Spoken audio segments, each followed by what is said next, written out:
Untapped Palo Santo Marron. Hi, I'm James Knott, and today we are talking about Palo Santo Marron from the Dogfish Head Craft Brewery in Milton, Delaware. This year-round release was first available in 2007. It is 12% ABV, 50 IBUs, and unfiltered. The brewery recommends drinking it from a pint glass. The name comes from the fact that the beer is aged in a 10,000-gallon brewing vessel made from Palo Santo wood from Paraguay. They say that the wood imparts notes of caramel and vanilla to the flavor. In Spanish, Palo Santo means holy tree, and marron means brown. This makes sense since Dogfish Head describes it as a brown ale that is highly roasty and malty. Mark, describe the flavors that you're pulling out of this beer. Initially, the flavors that I started to pull out were very strong and licoricey. A very black licorice flavor was definitely coming out. It tasted very roasty, probably from the wood, very oaky, again, from the wood. As you mentioned, there were notes of vanilla, but I was not really getting any of that. Okay. Any of the vanilla flavor, even remotely. You didn't get the vanilla or the caramel that the brewery says you're going to get? Not really. Okay. Joby, yeah, man. Now, when we started drinking this beforehand, there was definitely some first impressions going on. Yeah. What was your first impression? Well, James, my snap judgment, first impression for this beer, when I smelled it and then took the sip, was like, wow, this beer is not for me. You know, drinking a little more, as Mark was saying with the flavor, I definitely pick up that black licorice, very alcohol-y taste. I feel like the 12% alcohol really comes out in this beer. But again, first impression of this beer, it's not for me.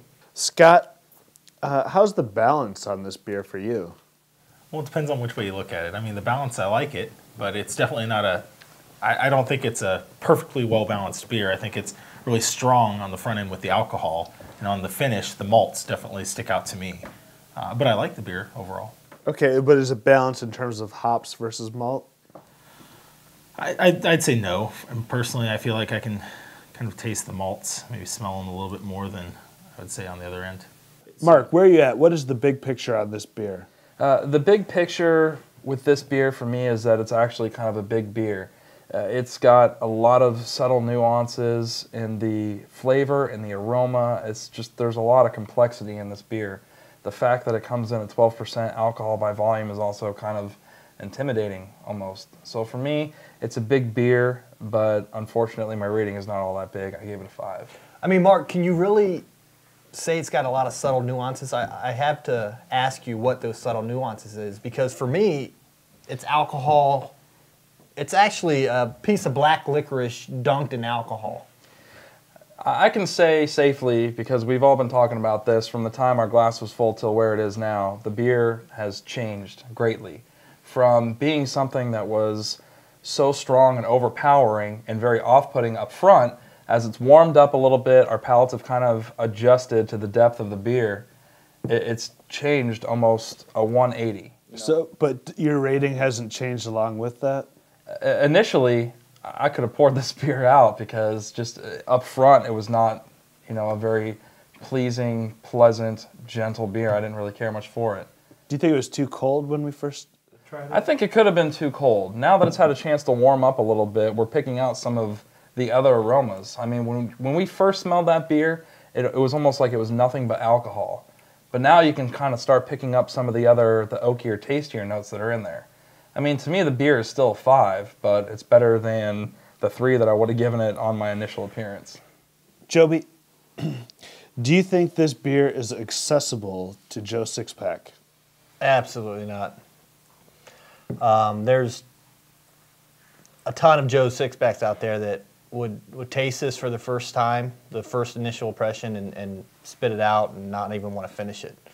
I mean, they might think it's kind of cool that it's a 12% beer, but it's going to take a educated beer drinker to be able to get this down. Anybody that's a Bud Miller Coors beer drinker out there, they are not going to gravitate this or buy it again. I would assume. Is this a tailgater?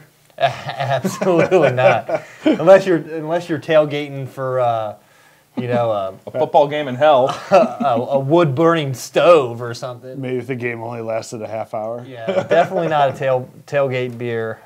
It's more of a nightcap beer, one and done. So then, James, I'm going to rate it along the same lines as Mark and give it a 5. 5. And Scotty? I'd give it a 7. I mean, I can agree with some of the things that they said as far as it changes.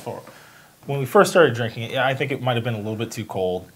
Overall, though, the flavor, the presentation, if you let it sit for a while and you really think about it, it has a great combination of things. It has that kind of, not cocoa smell, but something in there that smells almost coffee-esque. And I'm not a huge fan of coffee, but for some reason this pulls it off. And I think it might be because of the higher alcohol percentage, which I like. It gives you a warm feeling. And I mean, I like the combination of hops and malts in this beer. It really does it justice. I think the 50 IBUs really, I think it hits it perfectly. Yeah, I mean, it's definitely grown on me over time.